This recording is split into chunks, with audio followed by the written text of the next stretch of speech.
are coming in, I just want to say thank you so much for joining us today. I'm Sarah. I'm going to be your host today. And we're really excited that you're here for our kickoff conversation for our Surfacing Creative Leadership initiative. The world needs creative leadership, and we know that as coaches and leaders, you're in the best position to provide that, both through your own leadership and also through the ways that you guide others to grow into theirs. In our audience today, I'm sure we have people who are at all levels of experience, comfort, and familiarity with the leadership circle and with the leadership circle profile. Some of you are probably seasoned coaches. Some are maybe newly certified practitioners. Some have maybe taken the self-assessment and are just curious to learn more. And others maybe are leaders who are hoping for a refresher on how all the dimensions and everything in the profile fits together. Whether you're an expert in the profile or you're just becoming acquainted with it, you're in the right place. With this series, we're beginning an ongoing conversation to unpack, demystify, and surface insights from within the dimensions of the LCP. And as part of this conversation, you can look forward to monthly webinars with Leadership Circle coaches and principals to hear their approaches to exploring the dimensions, plus special dimension-based blog posts on the Leadership Journal blog that's on our website, data graphics and videos that explore correlations and trends around the dimensions, and we hope much more. Our goal is to create more content, more resources, and more learning opportunities to help you do what you do best, transform leaders and change the world. We're really excited to get this series going, and I hope you'll be a part of the conversation. So it's now my pleasure to introduce to you our featured guests today. There are three of them, and I will do my best to pin them here to the screen while I'm introducing them so that you can be sure to see them. The first is Bob Anderson. Bob Anderson is Leadership Circle's co-founder and chief knowledge officer. You probably know him best as the creator and author of both the Universal Model of Leadership and the Leadership Circle profile. And when you think about it, he's also really the profile's first debriefer and coach. Bob has dedicated more than 40 years to integrating the best of leadership theory and research, and he's going to give us today a special insight into what creative leadership is and how the profile is built to help leaders move into it. Next is Lauren Tenney. Lauren is a coach and consultant here at Leadership Circle and is also one of the stewards of Leadership Circle's narrative, identity, and coaching work. She's here today because she loves co-learning with other good humans. That's us. And because she cares deeply about how we as practitioners develop ourselves in service of regenerative, life-aligned leadership. And our third featured guest is Rob Sinclair. Rob is also a consultant and coach with Leadership Circle and one of the stewards of Leadership Circle's narrative, identity, and coaching work, as well as the volunteer steward of the LCP community practice here in North America. He's passionate about doing his part in our shared work of evolving the conscious practice of leadership, about connecting and sharing with other practitioners, especially to geek out about the LCP, and is devoted to the never-ending path of practice in the art of human becoming. Bob, Lauren, Rob, thank you all so much for joining us today to help lay this foundation for our exploration of the dimensions of the LCP. I think we're ready to begin. So I will jump in first with Bob.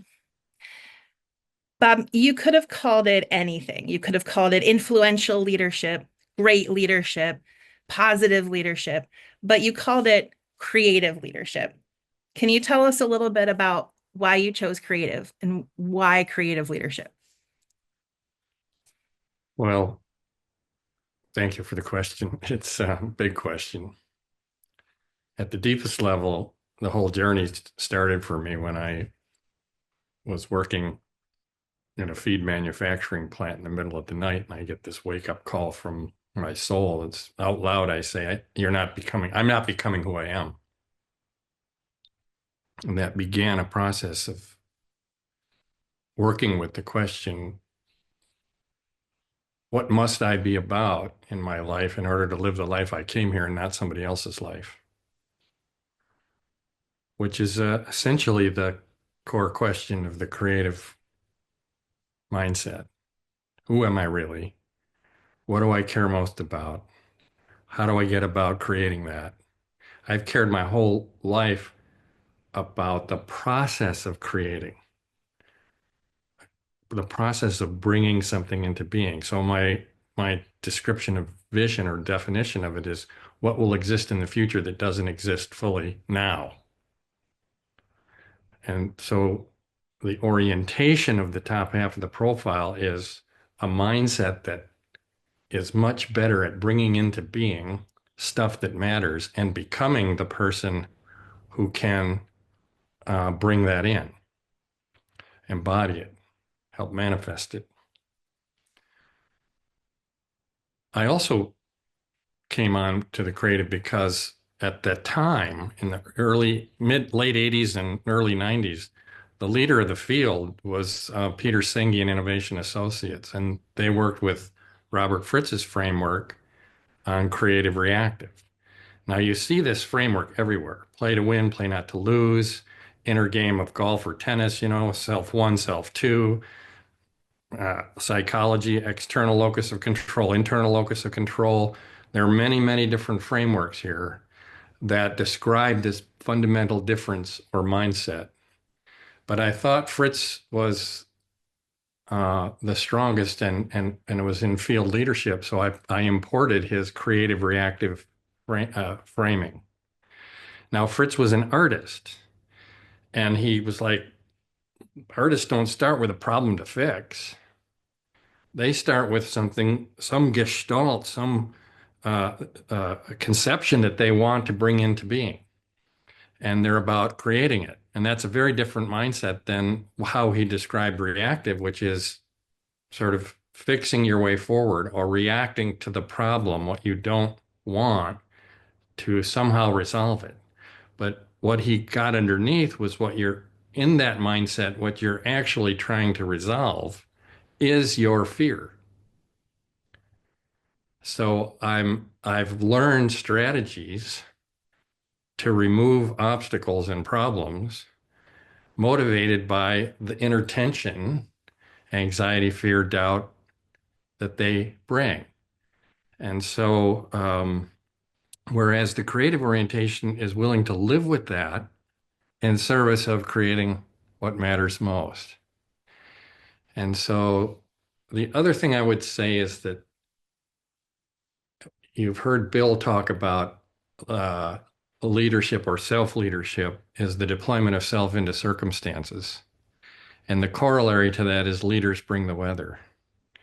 So as a leader, and especially as we grow in mastery in leadership, we're very aware of how we're deploying ourselves into circumstances and whether or not that brings weather that can open up the field of possibility where we can play our best game together, or whether I'm going to show up more reactively and and play my part in actually closing the conversation down or constricting it. And so the top half are ways we deploy ourselves that bring into being what matters most and open up the field of possibility for really creative solutions to the kinds of challenges we face. So I'll just let that kind of sit there. There's more I could say, but that's the basic notion. Well, thank you. That gives us a lot of food for thought. Anyway, thinking not just about what creative leadership is, but what creative orientation is, what creative mindset is, and how all of those interplay. So the profile is structured a certain way to help leaders achieve Yeah. this creative mindset. Can you orient us kind of to the profile and talk a little bit about that? Well, it's really two hemispheres. So the top and the bottom hemisphere, top half creative, bottom half reactive.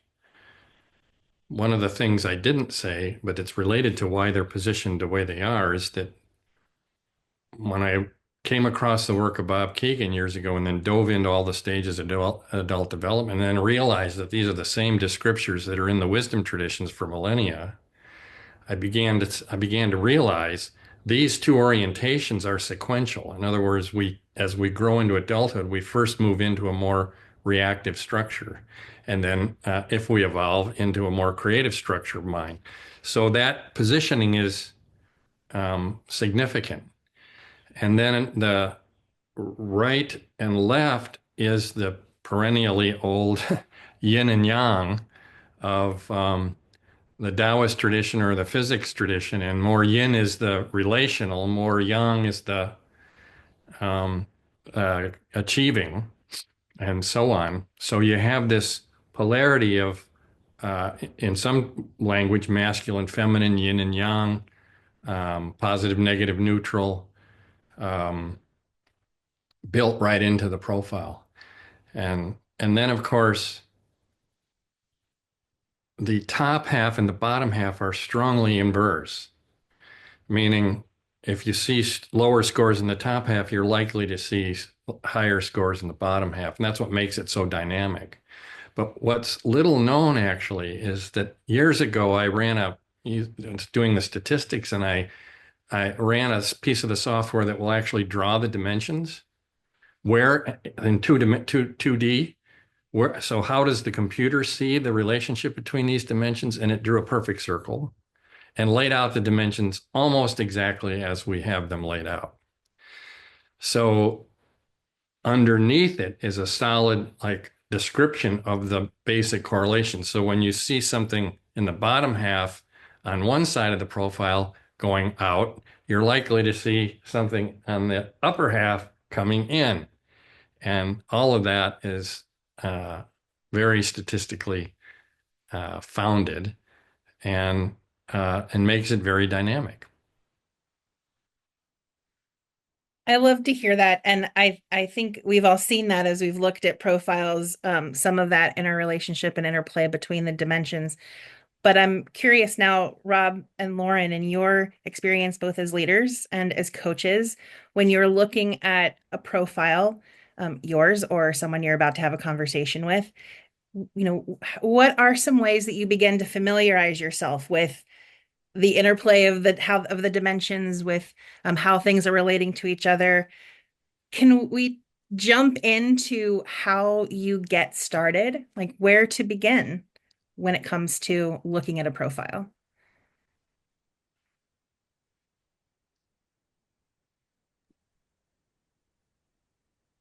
Are we playing chicken with who's going to come off mute here? I intentionally waited to let you come up. Yep.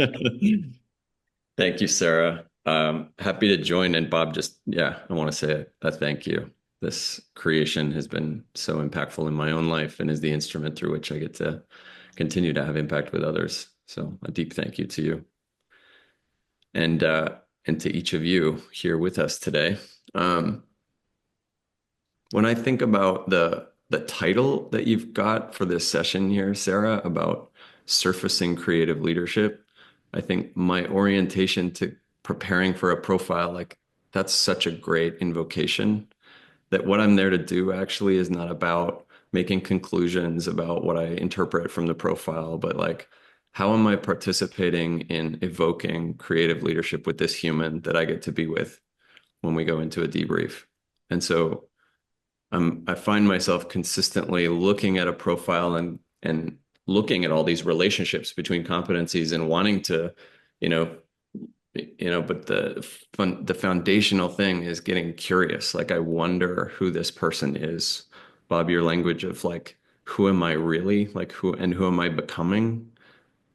That matters more to me as I come into a debrief than what conclusions can I make about who this person is based on the data that I have now available to me, right? So that's one way I think about preparing.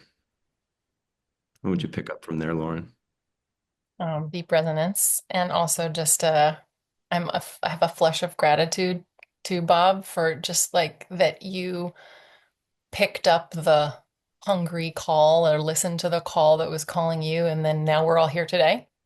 So just to recognize what can happen when we do listen to who it is we're meant to become. Hi everyone, it's good to see your faces. I like being in spaces with humans who want to be in these questions, so I'm really honored to be in the room with you all. think with this question of getting started, what comes up for me first is how the instrument itself is not trying to put a box around a person, actually. The way Bob just described it, the instrument is like a revealing of all of these fascinating relationships. And it's a snapshot of a context and a moment in the miracle of a human life.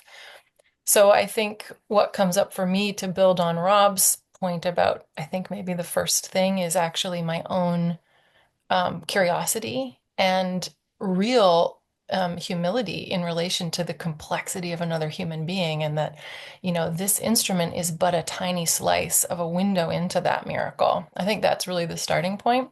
But on a more kind of action side of things, I'm influenced by having been in support of a certification group, a leadership circle profile certification group last week. And so I'm just thinking about the getting started process also from that perspective, for those who are sitting with this gem of an instrument in front of them, maybe for the first time. And what I notice is that it's really tempting to want to somehow do something with everything that's there and somehow feel like every piece of data and every comment.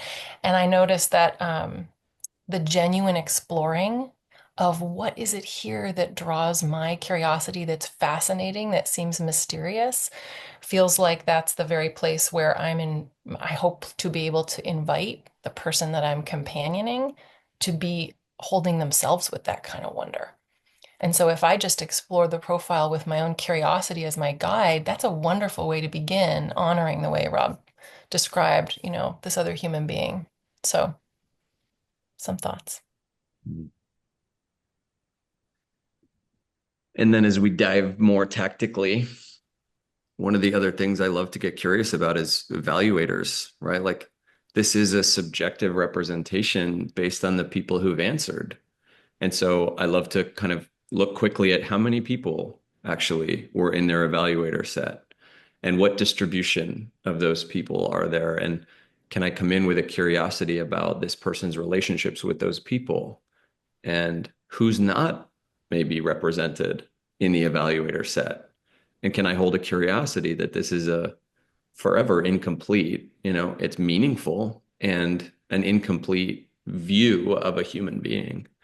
And so that's one of my favorite places to get curious and actually to open the conversation is, what is your context right now? And who are these folks that have answered? What's your relationship to them? And whose voice is not represented yet? And for that to be an open curiosity in a way that we come into the conversation, I find really generative, useful. Yeah, I tend to look at patterns. That's what I do. And then step back. So it's like, what's highest, what's lowest? Where do I see the same high scores across the raters? What are some of the bigger gaps? Where are there small gaps? Where are things aligned? The beauty of the profile is that it's designed to show patterns. That's exactly why I created it, because most 360s are bar graphs down a kind of page, and they don't show you the interrelationship or the pattern in the data. So, and then I step back and I'm often mystified. I'm often go, not sure. But my curiosity is working. I step away from it, sit in meditation, and oh, huh, interesting. And also, can I feel this person? Like if this is a Rorschach of them, especially the self scores. Mm-hmm. Wow, look at the self score on integrity. It's down near 10%. Wow, feel that. I wonder what's going on with this person. And so it isn't so much that I try to figure it out, it's I just get curious about and feel into uh, this human I'm about to meet. You mentioned patterns, or starting to notice some of these interrelationships and getting curious about them. Are there particular patterns that you look to first, or that jump out at you, um, or relationships that you think, well, I'm curious about this score in this area. Let me look to this other dimension to see how it might be connected. Are there certain things that you look for? This is to all of you, any of you.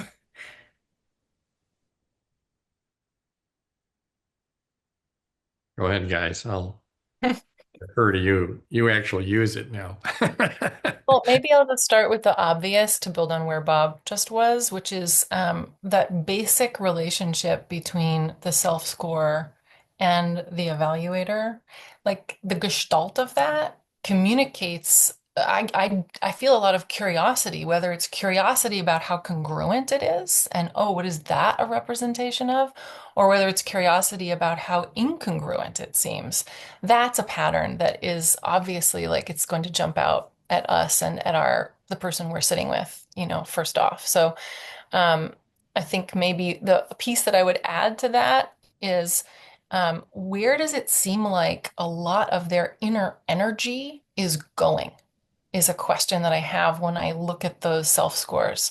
Because sometimes it's really common, you'll see in the reactive portion of the graph, there may be relatively little experience of the evaluators of those habits. But actually, the person's self evaluation is I have a lot of this pattern in me. And I'm always curious about how they experience the energetic demand of that in their own day to day leadership life. Rob? Yeah, that's great. To build on that, I remember, Bob, a conversation you and I had once, and we talked about, we were talking about the energetic representation of the model, and you described it as a bioenergetic representation, actually. And so I noticed when I look at a profile, there is a kind of felt sense of how much agentic kind of energy is there in this sort of task relationship. It could be creative, could be reactive, but how much of that really autonomous agentic energy is there? How much kind of intellectual or abstract energy, kind of systems thinking or critical, distant, how much is there that above not just above the shoulders, but maybe a dominant kind of faculty at play there? And how much relational energy is there? How much of that connected, attuned, interpenetrating kind of vibe is there represented? And whether that's the self score or the evaluators, what's the amplitude of each of those? Gives me another kind of sense to then check out when I show up in the debrief. Again, I'm noticing the patterns, but I'm trying my best not to be conclusive about them and come in preloaded with, yeah, here's another person, heavy controlling, not very relational. I know all about this person because I'm that person. But just to come in and say, wow, I wonder, I got this hit, and let's be curious together. Oh, appreciate you bringing in those three. I just finished a workshop that I've been a part of, where we studied over 2 years 20 non-dual spiritual traditions, and the frequency with which those three energies comes up across millennia and across traditions, and it's in psychology and it's in the Enneagram, and is phenomenal. Trinities, or three basic energies, head, heart, will in the healing traditions, for example, um, and Karen Horney's work, and so on and so forth. So that's almost primal. It's proton electron neutral. It's very fundamental energy. So you're saying, okay, how much of these? And what Gurdjieff said, who was the bringer of the Enneagram way back, he's more modern in the mid 1900s. He said that there are three basic forces: creative, receptive, and neutralizing, or equalizing force. And if those three aren't in right proper relationship and balance, you don't create. It doesn't, something gets stuck in the creative process. And so, very, very, very cool to bring that in. The other thing that I look for is I start big picture. So I'll often just start with the bars around the outside. So, let's see. More creative. Yep. More reactive. Okay. How's the effectiveness? Yep. More balance. Okay. Then I go to the inner circle. What's the pattern I see? Oh, it leans hard to the right or hard to the left or way create or very balanced. Wow. Okay. Um, and that gives me a quick orientation. And then in the process, I can look at self versus others. And I don't really work much with gaps, like where are the biggest gaps? I'll pay attention to that because the self profile is such a valuable window into the person's inner world, as Lauren and Rob have said. That's as valuable a piece of information as all the feedback. What's my inner landscape feeling like? How am I experiencing myself? And then there's, oh, this is how others are experiencing me. Both are really valuable. I wonder if it would be possible for us to get a little tactile. So I love hearing how you describe getting curious and what you're looking for or looking at when you see a profile. But we have a sample profile that's available on LC Go for any practitioners to take a look at. If I pull that up, would you maybe walk us through a little bit about how you would get curious about this sample profile? Be fun. Sounds like fun, Sarah. Sweet. I'm going to go ahead and share my screen and we will dig in.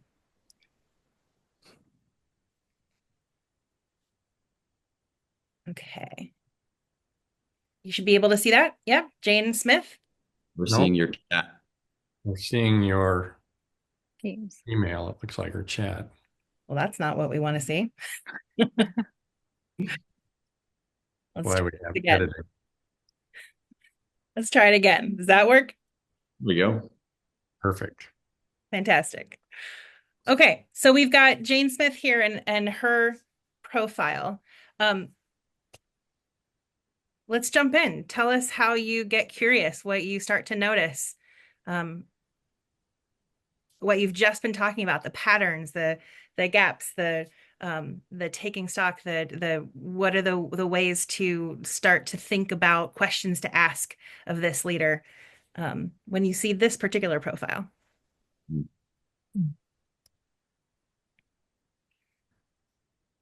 Well, I'm happy to start. I mean, one of the things that I notice is I just take this in almost with blurred vision. I see a kind of distribution of self and evaluator and some of the differences, but I also see these little spikes. Those are standing out to me, right? The spike in pleasing on the bottom left there. Little spike in driven with a seeming like potential blind spotter. There's a significant difference there between self-assessment and evaluators on that driven side. Oh, interesting.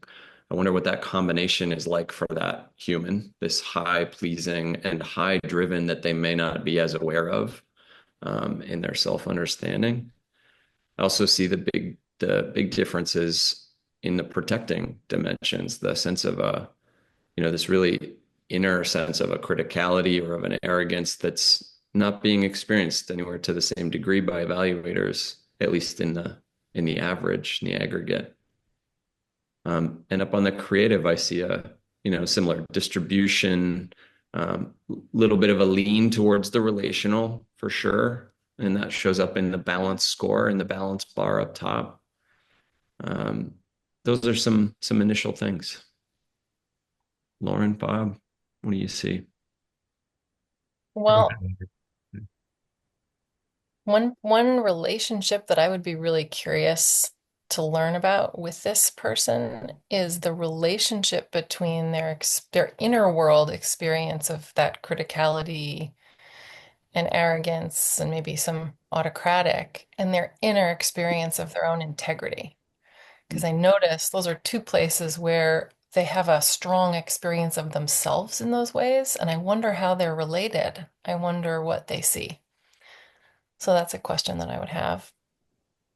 And I think maybe in a similar vein, I don't really know exactly what my question is, but I'm just sort of pondering over there in the similar pattern between complying and relating. where there's a higher score from my evaluators than from how this individual is experiencing themselves. And I'm just interested in their experience of themselves in the complying and in those creative relating competencies and what they see. And so there's just a lean in my attention towards those two places and what that person sees there. Bob? I get curious about, first of all, I look at it and I see a creative reactive score that's above the norm, and effectiveness that's normative, 50, around the 50th percentile. And I go, okay, this is a really solidly functioning human being, probably in a complex role, and they're right in the middle of the pack.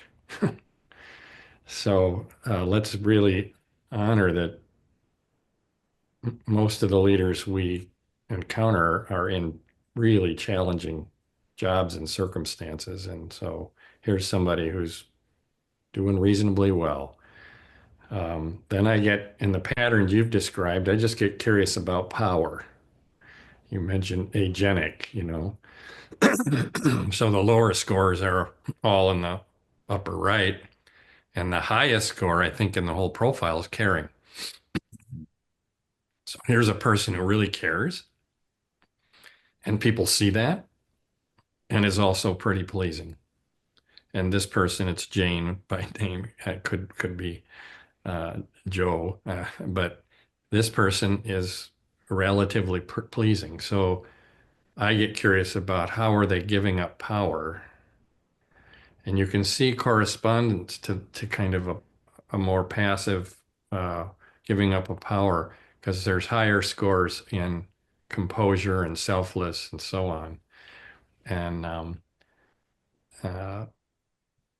so I would be very interested in, kind of how's it going, and curious about the relationship between caring, but getting my identity caught up with being that person who is caring and seen as nice, and how that might be limiting me standing for strategy or vision, or even taking on some difficult conversations that need to happen, that sort of thing.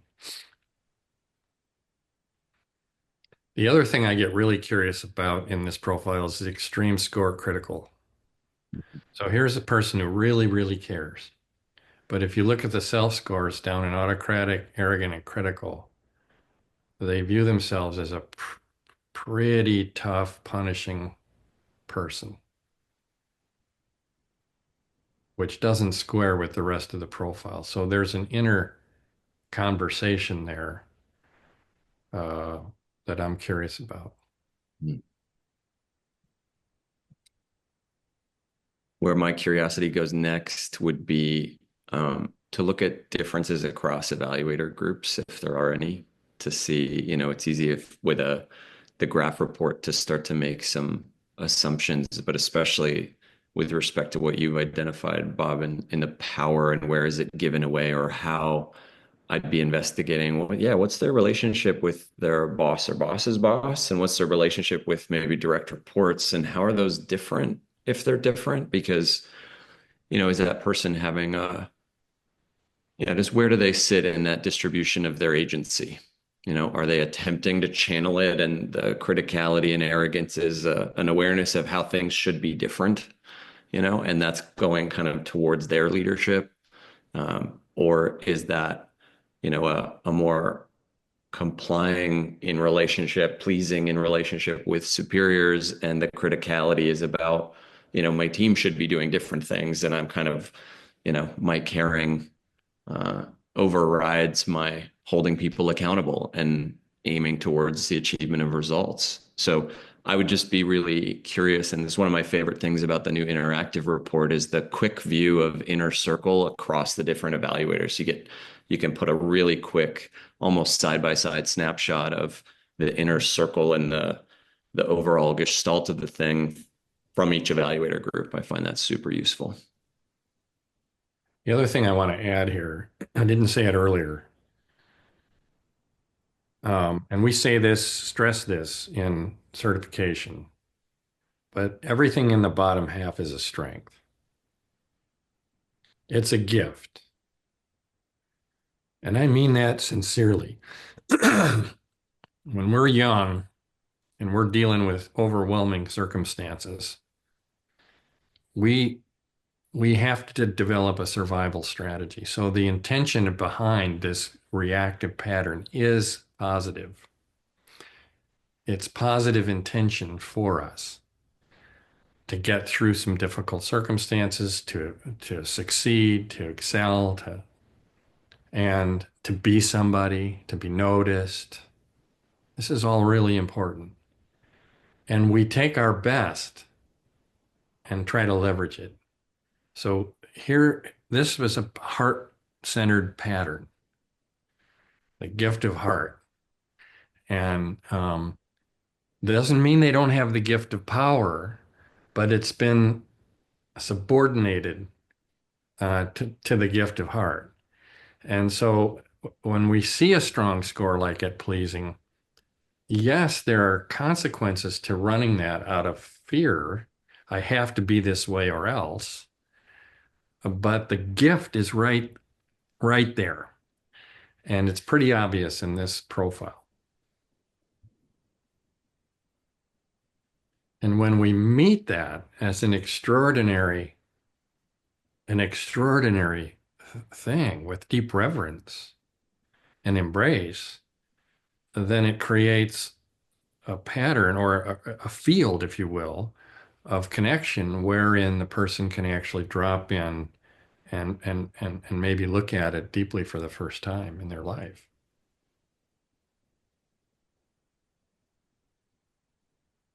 Well, thank you for jumping in and taking a look at a sample profile and getting us curious about that. I want to just have an eye on our time and make sure that we get a chance to jump into the Q&A. I know that there have been some questions already added to the chat. So let me just take a moment and transition us here. If you haven't put your question in the chat, please do so now.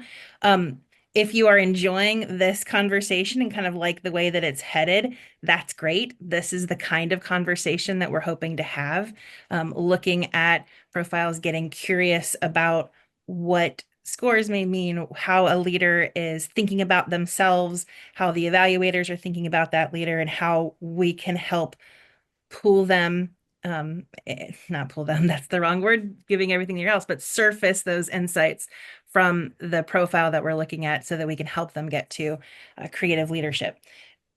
So I want to move in to some questions and answers. We did have a question earlier that came up in the chat that mentioned that black circle at the center of the profile and that identity and how things ripple out from identity. So I'm just curious, are there ways that you incorporate discussion of identity or of that central circle when you are getting into a profile for a leader? Let me just riff on why that's there.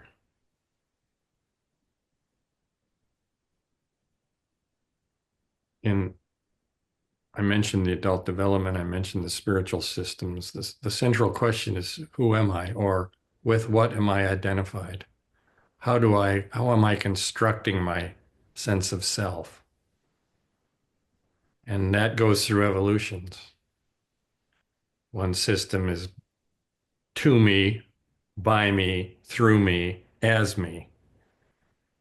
So to me is I'm subject to conditioning and I've organized a sense of self that's external. So that's how I've constructed my identity. You make me up. That's the reactive. Your view of me defines me in large measure. I have to be seen this way or else. I'm living out of my conditioning. When we move to the next level, there's a fundamental shift in identity, which is no, I'm a self-authoring, creative being. I'm not so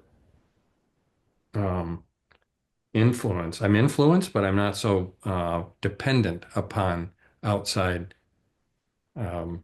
perceptions of me. And then you can go into higher orders of identity. And the highest is what the traditions would say as me, or I'm now in the, say, in the Zen tradition, identityless, or in the more Western traditions, I am the I am. There's only unity. So right in there is a pull through of how identity can evolve as you grow into higher and higher states of awareness. Rob, Lauren, anything to add on that, on the identity at the center of the circle? You know, you don't make it easy to follow you, Bob. I will say that. No, that's beautiful. I think if I go um, into the really intimate contextual use of identity, I think of the question like, who am I being in this context as felt by the evaluators who've contributed data here? And, you know, with the identity at the center, the expression out of all these different colors of my impact, you know, it gives me a sense of how is my identity expressed in my current world? And then the exploration of how is that in alignment with your intentions and who are you becoming? And then it gives us windows into the evolution Bob just described. You know, am I being that because my world, you know, am I being that because that's the impact I care about having? It opens up a series of conversations and questions about that. And then there's also the story element of what's made me up in the past that is such a critical part of the debrief experience. That's where my attention went, was just the sort of this really sacred honoring of the identity, the sort of mystery of this identity in that question, right at the beginning of the debrief, which is, you could say it many different ways. I've really appreciated when I've been asked the question, as the person receiving the debrief, you know, tell me a little bit about how it is you came to be you. Like, I'm not asking only about your leadership journey. I'm asking about you as a whole being. And you can share that with me through some vignettes. Obviously, you're not going to be able to capture everything in your life story, but that generous moment of like, who is it that I experience this I am to be? And how might I choose to share that with you right now? And goodness gracious, your generous listening to me transmits to me how I can generously listen to myself. And now I have this intimate relationship with my own experience of I am this. And then I go and explore this profile, and all of a sudden it's in fertile soil. And now there's so much compassion in the room for that identity and how it comes to be what it is. So I feel like that's just such an unbelievable gift that we get to participate in practicing together when we're sitting with someone in a debrief, and it touches on that center circle. That's why we start there.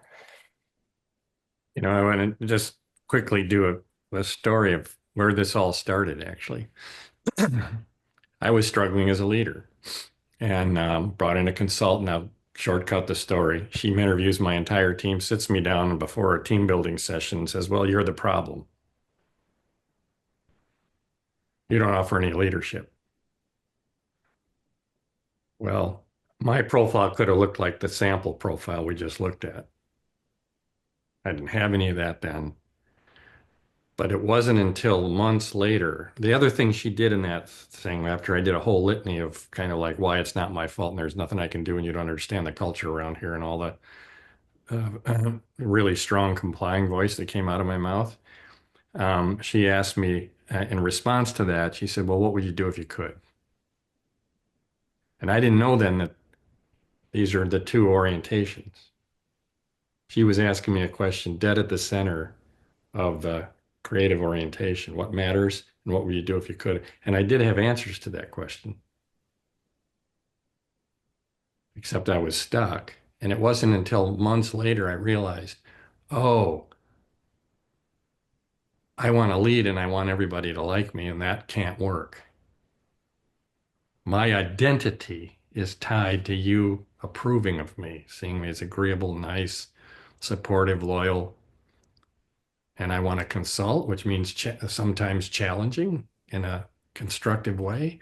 And I'm caught, or I got to make tough decisions. I'm caught. And that's an identity question. My worth is in your hands and you define me. And that's how I've constructed my sense of self. This was epiphany for me. And it began the process that led to the profile. So that's identity at two levels.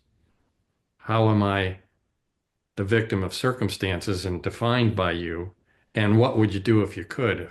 If you really got focused on who you are and what mattered, not so worried about what other people thought, and then you're in a different identity structure. Thank you for that really good exploration of identity and how identity is at the center of the circle. I want to get to a couple more questions if we can. We have one in the chat that asks specifically, how would you explore the area where protecting's self-score is high and the self-score of authenticity is also higher than the evaluators? At the same time, this leader is trying hard to please and to belong. Lauren, I feel like you called out that inner experience gap between criticality and integrity. Do you want to speak to that one? Thanks, Ritu, for the question. I mean, I think actually that starting point for me is to be curious about that very question. Like, what is the relationship for this person between those two things? How are they experiencing themselves in the sort of what's the way in which that gets expressed in terms of integrity, which is I think where we saw that high bar in authenticity, and what's the way, like what's the inner monologue, what's going on there with criticality, what's going on there with distancing. So what my first imagining is just listening for, I guess I have a sort of hypothesis that there might be congruence there, but I don't know what I'm going to find. So I'm interested whether this person is describing situations in which, for example, they may be doing their best to be as caring as possible. Because as Bob pointed out, we feel this incredible heart-centered kind of quality coming through their profile. I'm being as caring as possible, and I'm in really high integrity with that value. And I also have this high standard on what I don't know. Maybe I'm very critical about the way other leaders in the organization are expressing care and embodying community concern. Like I'm really don't know, but I want to know what they make of it and where they see it showing up in their behavior and also in their internal world, which may not show up on the outside. So I hope this is helpful. It's just in the moment. Rob, what would you add? Yeah, well said. I mean, one of the ways I might approach it is I think of the shared gift that lives in both the protecting and the authenticity, this gift of insight of I can see the gap between what's happening and what could be happening. And the way it comes through in the protecting is I'll throw grenades from the back of the room and be right about how it should be different, but I'm not actually necessarily very helpful about it. And in the courageous authenticity, I'm speaking to what's possible and I'm kind of challenging us towards what could be different. And so I wonder about how that person experiences that gift in them, the insight of what they're experiencing currently and how it could be.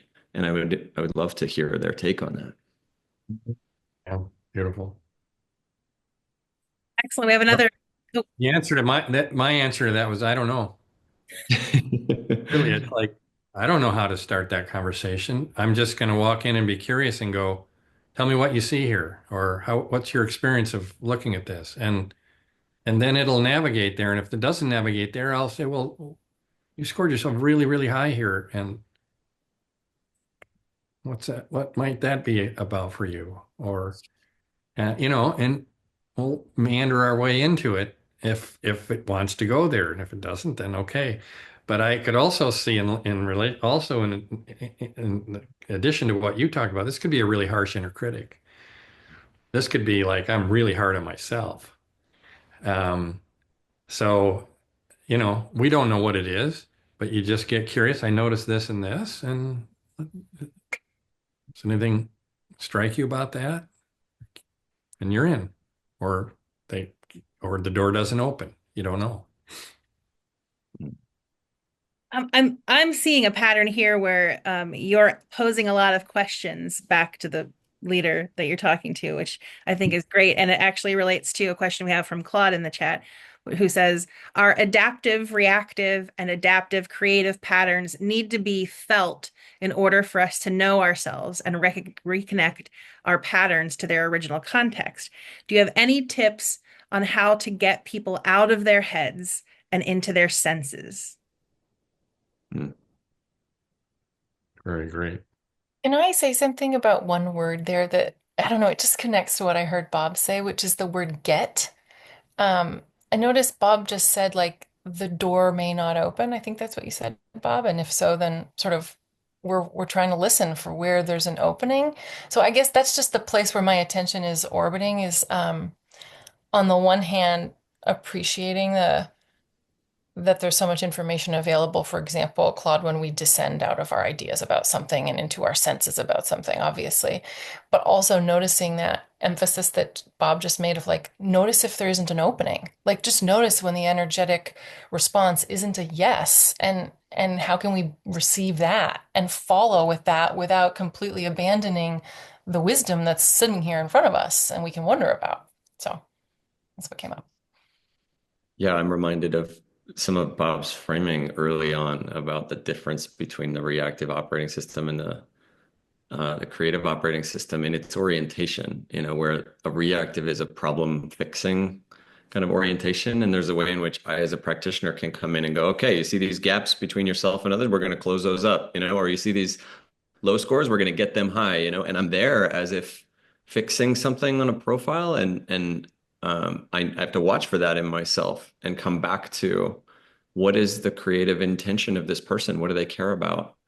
And so I can notice if I'm trying to get them to have more awareness, get them to see an insight, get them to, I want to return back to my intention of, I wonder what they'll take away from seeing this mirror offered back to them. And how do I join them in loving curiosity of that, which for me has been the most consistent practice of how do I invite someone into a creative orientation. A couple thoughts come. What's your reactive pattern to that pattern? Are you in your body? Or is part of your reactive to go to the head and play at the head level? So how do I meet this person in the head space and drop? Yeah. And really be present from heart, from gut, and co-regulate, if you will, with them the energetic that you want them to access or would be helpful if they could access. So I'm using my body and energy to try to be as present as possible and meet them there. The other thing that I do a lot is if, let's say it's that pleasing score and they say, well, can you think of an example? And you all do this. I get them like, yeah, I've got this difficult conversation I'm avoiding. Okay, great. You want to work with that? Get permission. And then so I put them into the feeling. I say, imagine stepping into that room to have that conversation. How are you feeling? And they go to it. Well, my heart's in my throat. All right, let's stay right there. I want to hear from that feeling. I want to hear from that part of you. What's it telling you? What's at risk? And as long as I can stay kinesthetically connected, or if they go to their head, pull them back, you're absolutely right that the breakthrough work happens in deep felt sense, not in the head. And so it's a question of how I use my body and interaction with them to invite a deeper exploration. They may not take me up on it. Well, unfortunately, I think we're going to have to wrap it up there because we are at 3 minutes to the hour and I want to be respectful and cognizant of time. So I think that about does it for us. I want to thank you all, Bob, Lauren, Rob. Thank you so much for this really insightful and lively conversation. Remember, everyone listening, to watch your inboxes and Leadership Circle social media for surfacing creative leadership announcements, resources, and events that you can participate in. And on behalf of Leadership Circle and our featured guests, Bob Anderson, Lauren Tenney, Rob Sinclair, I'm Sarah Stahl saying thank you so much for your time and attention today, and we will see you next time.